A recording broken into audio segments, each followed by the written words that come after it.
Hey folks, Jackdaw here. With BioWare now fully focused on Mass Effect 5 following the release of Dragon Age: The Veilguard, we're already looking to the stars for the next chapter in this beloved sci-fi saga. And currently speculation is rife. Will the new game introduce a fresh storyline set after one of the original trilogy endings, potentially the Destroy ending? What's next for fan favourite Liara T'Soni, and could Mass Effect Andromeda's unresolved narrative threads finally be tied into this larger galactic narrative involving Mass Effect 5?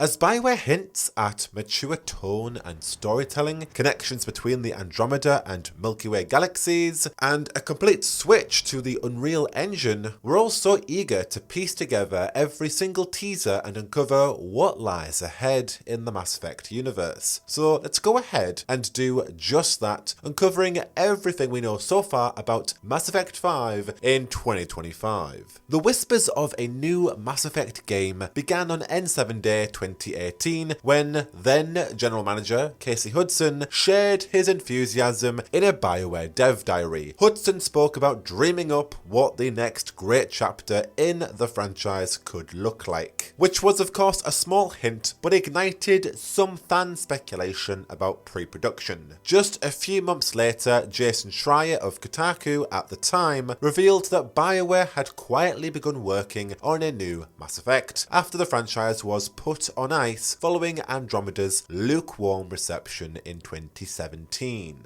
In 2019, Hudson tweeted showing off some unused concept art from the original trilogy, hinting at their eagerness to explore untold stories in this universe. Schreier's reporting further clarified that the new game was in its very early stages, being carefully nurtured by a team led by Mike Gamble. With a pedigree including Mass Effect 2, 3, and also Andromeda, Gamble seemed the perfect choice to steer the Mass Effect series into its next era. N7 Day 2020 gave fans their very first visual tease of what is potentially to come. Concept art revealed a small ship dubbed the Mud Skipper, alongside silhouettes of what appeared to be a Solarian, a Drell, and an Angara, tying in the Milky Way and the Andromeda galaxies. However, Reddit sleuths quickly noticed that silhouettes were flipped versions of Mass Effect 2's squad mates. A reminder that, of course, this project was still in its very infancy. Around the same time, stories and secrets from 25 years of BioWare game development provided even more clarity into Mass Effect. It teased BioWare's commitment to amazing new worlds and a renewed focus on player-driven storytelling. Yet despite all what was said, December 2020 brought uncertainty as Casey Hudson announced his departure from BioWare, leaving Gary McKay to step in as the new studio general manager, and it has been that way since. Around the same time though, BioWare set the entire fandom ablaze at the Game Awards 2020 with a cinematic trailer suggesting a return to the Milky Way galaxy, and in fact we did get a Dragon Age trailer on top of this at the very same show too. However, the budget for the Mass Effect one was clearly depicted here. This trailer's standout moment though was of course when Liara T'Soni was revealed recovering a piece of N7 armor, which just sparks so much speculation that this is to be a story directly connecting the events of Mass Effect 3 and again potentially hinting towards the Destroy ending. We also had a hint at ties to Andromeda, including a brief shot that appeared to reference the missing 6th arc from the Andromeda Initiative, which would have been the Quarian arc. Mike Gamble also confirmed that the Reapers were indeed featured in this trailer as we saw them frozen in ice, and there was deliberate imagery of two galaxies for a reason, hinting at this intergalactic storyline potentially bridging the Milky Way and the Andromeda galaxies. Who knows? Either way, it does show that maybe, somehow, BioWare would like to unify both games into one single cohesive future. We also have Liara being aged up too, potentially in her matriarch stages, which could be 600 to 800 years after the events of the trilogy. So plenty of time has passed for humanity and the galaxy as a whole to move on from the Reapers, Shepard storyline, and whatever else the original trilogy laid out, offering this kind of reboot aspect potentially. Now, N7 Day 2021 delivered an official promo poster that quickly became a focal point of many tinfoil theories, because this image depicted a Krogan, 3 other figures walking towards a crater that is particularly shaped like a Geth's head, with a ship somewhat resembling the Normandy hovering nearby. It wasn't the Mudskipper, least to say. This led to even more speculation about the Geth's potential return, and again, the significance of the Destroy ending. If it's a massive Geth-shaped crater, it implies that all the Geth were wiped out, and Liara or this new team are looking for predated Geth tech, but why? Ultimately, the biggest inclination I got from it was that it involved the reconstruction of the mass relays. Since the end of Mass Effect 3, we theorized back in the day that this crater could house remnants of a destroyed relay, setting the stage for a quest to rebuild the mass relays. And another connection to Andromeda was the fact that the Geth's advanced technology was used to scout out the Andromeda galaxy in the first place, which suggests another potential narrative threat. Could we also be using Geth tech to potentially get in touch with the Andromeda galaxy, or are we simply stuck in the Sol system aiming to at least recreate the first mass relay in however long it's been since Mass Effect 3? Also in 2021, Jeff Grubb of VentureBeat reported that BioWare has considered a return to the Unreal Engine for the next Mass Effect. Frostbite, as we know, has caused a lot of development issues for Andromeda, Anthem, Dragon Age Inquisition, and less so the Veilguard, but even so, the Frostbite engine has just proven to be a big issue for BioWare. The Unreal Engine, by contrast, powered the original Mass Effect trilogy and is ubiquitously used by a lot of current developers. We saw job postings around this time with Unreal experience needed, which, at least to me, sparks some optimism for a smoother development process, because I could regale you with what's happened with all the previous Dragon Age iterations and Anthem and Andromeda. In essence, it was hell, and a large part of that was the knowledge gap of Frostbite. So it is good to hear if this is the move they are making. Now, in May 2022, a listing on the BioWare store inadvertently mentioned Shepard's name, and it reignited a lot of debate about whether this beloved character is going to return in whatever's coming next. However, this listing was then swiftly edited, but not before we all sparked many theories about how Shepard's story could be revisited. Could we have a flashback? Could they return via some advanced technology? What's going on here? And BioWare did remain silent on this matter, completely rewriting what they had put anywhere. So it was most likely a BioWare Gear Store kerfuffle, but even so, it did reignite some hope that maybe Shepard will return. If that's an avenue that people want, I particularly would rather they move on from it, leave Shepard's story alone now, but lots of people in the fandom were very much reinvested in this. Meanwhile, Mary DeMarle, known for her work on Guardians of the Galaxy and the Deus Ex franchise, joined BioWare as a senior narrative director, which I think is a really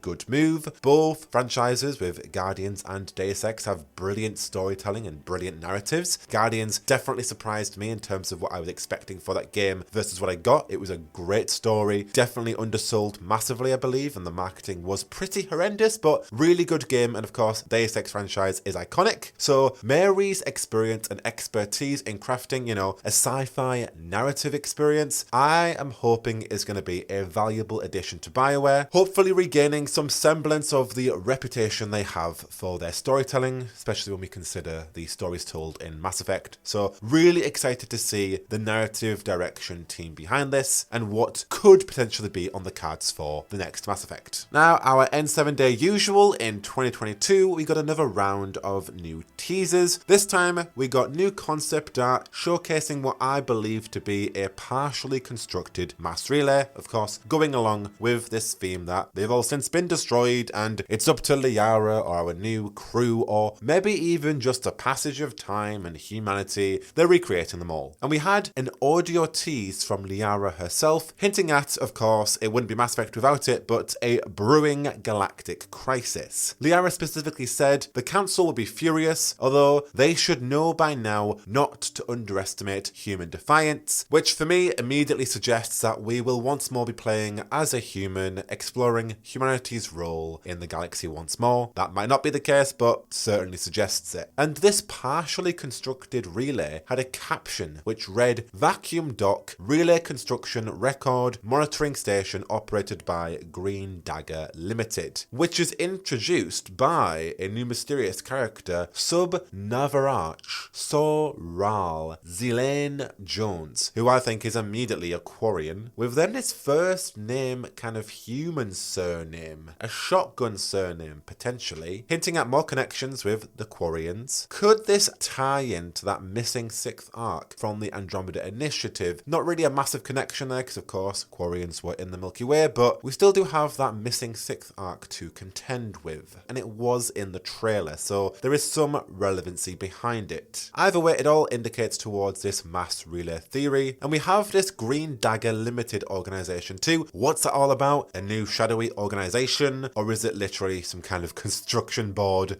and I'm reading way too much into it? Who knows? Then N7 Day 2023, the last N7 Day where we really got a bunch of news on Mass Effect. We had a cryptic binary code that once we all deciphered it, it revealed access codes: Epsilon, Oculon, and Nebula. Now, interestingly, Epsilon is the 5th letter of the Greek alphabet, which of course suggests the next Mass Effect game is going to be a sequel to both the trilogy and Andromeda, promising that no one will be left behind for those who love both those games, who want to continue those storylines or whatever else the narrative has left following those events. And then once all of these codes were gathered via going on each of their URLs and following this countdown, we were treated to a teaser featuring a brand new enigmatic figure strolling through a spacecraft surrounded by what seems to be canisters that could be a hint at cryopods, potentially from the Andromeda Initiative. And clad in a sleek N7 jacket with of course the iconic red and white sleeve, they have this unique helmet adding some kind of a futuristic vibe, and their weapon, possibly an N7 Eagle with a silencer, it all suggests somewhat of a covert background. Big question, of course, who are they? Could it be Liara? Is Shepard back from the dead? Is it Shepard and Liara's child? Could it be Ryder from the Andromeda Initiative? Well, my guess is it's probably our new protagonist, but what if in some fun twist, it's actually our main antagonist? Forget all the heroics of what Shepard represented as an N7, now your N7 is your main villain.